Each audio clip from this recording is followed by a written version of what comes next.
Welcome to the InfoWars Nightly News. It's Monday, September 8th, 2014, and I'm Leanne McAdoo. Here's tonight's top stories.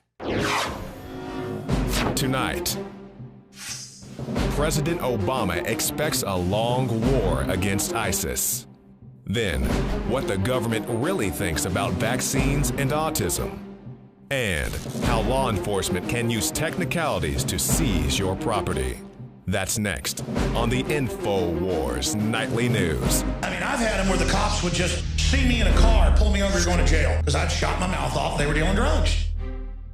Obama spoke yesterday about what will be his plan to deal with ISIS. Some people are saying it amounts to little more than him making a speech and asking Congress for more money. Now, the New York Times has laid out Obama's plan to defeat ISIS, and the administration warns that this effort is going to take years to complete and continue after Obama has left office. First, there's going to be a sustained air campaign to roll back ISIS gains in northern and western Iraq. They don't give any details about how this is going to work, since no ground troops will be deployed. Next, the U.S. will shuffle around the government in Iraq to make it more inclusive. Now, following the U.S. invasion and the toppling and eventual execution of former CIA operative Saddam Hussein, Iraq predictably descended into sectarian violence. And Julie Levesque writes that what is unfolding there is a process of constructive chaos engineered by the West. So here, when they go on to say that they're going to bring up a new government in Iraq, it's basically history repeating itself. She goes on to say the destabilization of Iraq and its fragmentation has been planned long ago and is part of the Anglo-American Israeli military roadmap in the Middle East. And it was an effort introduced during the Bush administration and coined the New Middle East by then U.S. Secretary of State Condoleezza Rice. Now, the final element of Obama's plan to deal with ISIS calls for a de facto invasion of Syria. The Pentagon estimates that this part of the plan will take at least 36 months. Now, Kurt Nimmo points out in this article that that number is meaningless if you look at the history of U.S. invasion. Now, Nimmo points out that this is going to turn into a war on civilians. After a sustained air campaign, ISIS will be forced to retreat back into the civilian population in order to hide all of their artillery and their weaponry. The only way they can do that is by melting in with the civilian population. So much like with the 2003 invasion of Iraq, we're going to have mass civilian casualties. Nimmo points out that the U.S. ran out of military targets within the first few days of the 2003 invasion of Iraq. It then concentrated on civilian infrastructure and so-called dual-use targets, electrical power, media, and telecommunications installations. And there were even more of these civilian infrastructures taken down during the first invasion of Iraq, which we're saying this is just a continuation of creative destruction in the region. In addition to further balkanizing Iraq, this ISIS war is now going to serve as a way to take down the Assad government in Syria.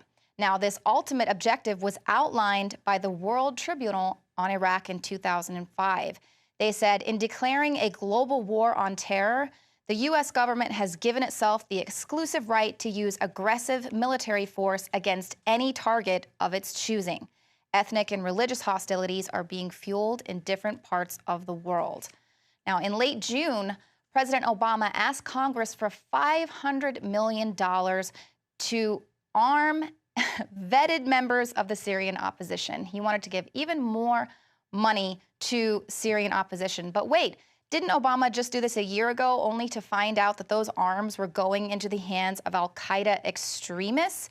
And these are essentially the same ones that the U.S. will be waging war against any minute in Iraq. Well, yes, but this time Obama said he had a fail-safe plan. The U.S. wants funds for moderate Syrian rebels. This is what he's requested from Congress. They said they're basically going to be vetting the rebels, which will really amount to asking them, are they for or against U.S. policies in the region? And then they can say, oh, yes, we're for the U.S., and they will be given weapons. But the problem is, how do you define who is a moderate? That is the big question. How do we know these arms aren't going to get into the hands of our enemy? Now, this article is up on Infowars.com. Syrian rebel commander yes, we're still collaborating with ISIS. So this was a commander with the Free Syrian Army, and he admitted to fighting alongside several terrorist organizations. This was Commander Basil Idris, and he said, "We are collaborating with the Islamic State and the Nusra Front by attacking the Syrian army's gatherings in Qalamun." He said, "Let's face it, the Nusra Front is the biggest power present right now in Qalamun, and we as FSA would collaborate on any mission they launch as long as it coincides with our values." Now, Idris also went on to mention the FSA's dwindling power, saying many of his U.S.-backed fighters continue to pledge allegiance to ISIS. And another retired Syrian army colonel also acknowledged the growing power of ISIS by saying, "In the end, people want to eat, they want to live, and the Islamic State has everything." So despite openly admitting to working with terrorists for well over a year, Syrian rebel groups are going to continue to be funded and armed and trained by the Obama administration. And of course, Obama has asked for $500 million in June.